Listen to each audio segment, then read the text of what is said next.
Cada uno de nosotros tiene esa melodía, ese conjunto armónico y ese ritmo, muy interiorizados en su corazón, su alma y su mente, gracias a bandas musicales, compositores y personas que se dedican a la música y al arte de crearla, es que llega hasta ti, este podcast de Por Amor a la Música, un podcast que te hablará de canciones, bandas y sentimientos que experimentamos al escuchar los sonidos que llenan nuestros corazones y nuestras mentes. Yo soy Andy Ortiz y bienvenidos sean todos a un episodio nuevo de Por Amor a la Música. Así es, buenas tardes, buenos días, buenas noches a ti que me escuchas ya en este episodio nuevo de R.E.M. y su historia. R.E.M. se encontraba de gira, de promoción, una gira exitosa y casi todas las noches tenían un lleno. Aunque era evidente que su público se estaba transformando, la otra fama, la de un R.E.M. tranquilo, sin las urgencias típicas de un grupo de rock, se mantenía gracias a cosas tan sencillas como conservar a su personal de giras. Sus roadies fueron los mismos con los que comenzaron en Atenas y eso colocaba al grupo en un sitio aún más inclasificable. Su fama de banda trabajadora subía cuando en el escenario se notaba que los músicos ensayaban, se sentaban a discutir sus canciones y sus espectáculos y hacían su trabajo todas las noches, incluso con el sacrificio de una parte de sus ganancias. Lo que mantenía las finanzas en números negros eran sus productos mercantiles. Llegaron a tener más de 30 modelos de camisetas para vender. Así las cosas, R.E.M. se encontraba en una frontera desconocida, no solo para la agrupación, sino para el mundo del rock estadounidense de esos momentos. No era ya una banda de culto, había perdido la oscuridad que las estaciones de radio universitarias y la construcción de su propia historia les habían fabricado, para acercarse involuntariamente al mainstream, que significaban los escuchas menos alternativos, pero que también eran alcanzados por la radio colegial, las fraternidades y todo lo que ello implica. Además, el mundo alternativo se encontraba indefinido y sin tipo de contacto alguno con el mainstream. MTV estaba a años luz de incluir el término en su diccionario y en sus programas. Obviamente no había contacto claro con lo alternativo desde lo que era la gran farándula de la música. Y más para R.E.M. Esto se estaba convirtiendo en un gran vínculo. El ritmo que seguían ellos en el 86, las sesiones de grabación para el nuevo disco, estas se llevaron a cabo en los Belmont Mall Studio, con Don Gehman como productor, quien les dio una nueva inclinación a las composiciones de R.E.M. hacia temas políticos y con contenido social.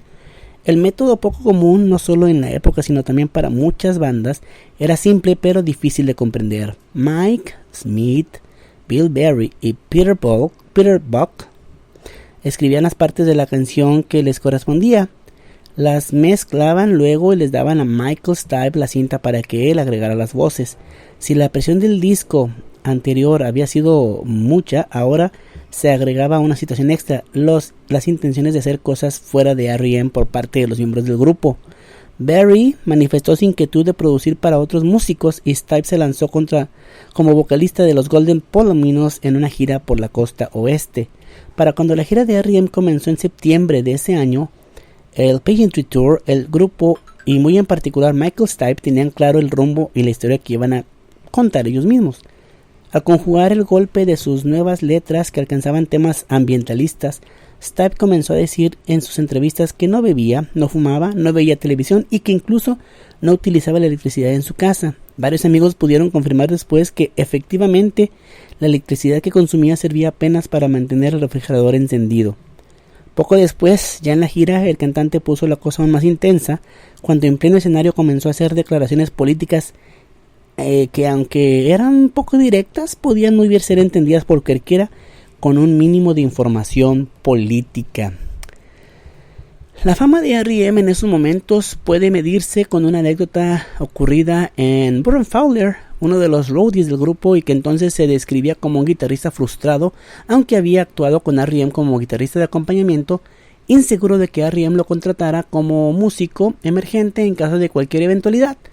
Él era el primero en la lista de candidatos, y para aprovechar una visita que hizo a sus padres en Louisville, Fowler, sus dos pasiones en ese momento eran R.E.M. y el Master of Puppets, fue a buscar al manager de Metallica cuando la banda tocaba en Louisville.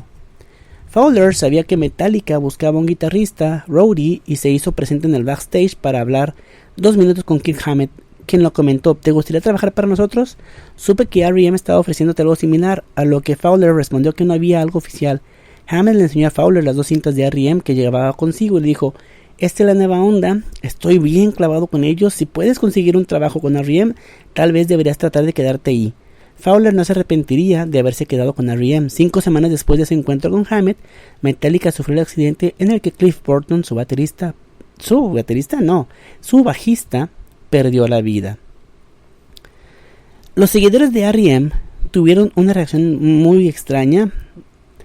Echaban de menos el sonido de sus discos anteriores, aún registraban y renegaban de Fables of the Reconstruction y casi le dieron la espalda a Life's Rich Pageant, en franca reacción a los secuenciadores y cajas de ritmos que acompañaban de repente a la voz de Michael Stipe, pero no podían negar la popularidad y la fama que el grupo había alcanzado.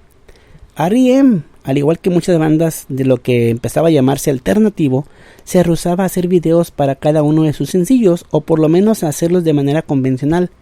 Así que cuando la disquera les pidió uno para el nuevo disco, todos se rehusaron y propusieron mejor una entrevista grabada para ser difundida a su manera de promoción. Jefferson Holt escogió al periodista David T. Lindsay, crítico cultural, cronista de la vida musical de Atlanta, productor, para hacerla, y R.E.M. aceptó. No obstante, cuando la disquera dijo que para la entrevista R.E.M. y Lindsay tenían que seguir en Los Ángeles a fin de grabarla y que esos gastos serían pagados directamente de las regalías del grupo, Stipe respondió que eso era un gasto inútil y accedió a hacer el video.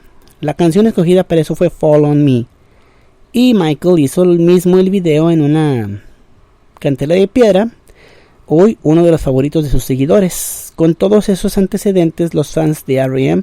se transformaron nuevamente. También podría decirse que sufrieron y nutrieron de otra vertiente, y a los conciertos comenzaron a llegar personas con inclinación política cada vez más clara, pues la voz de sus actuaciones políticas se corría rápidamente en los sitios donde R.E.M. actuaba, más frecuentemente los campus universitarios, de nueva cuenta en las universidades.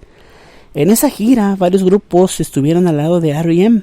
en el escenario, y una especie de maldición les persiguió en casi todas las tocadas.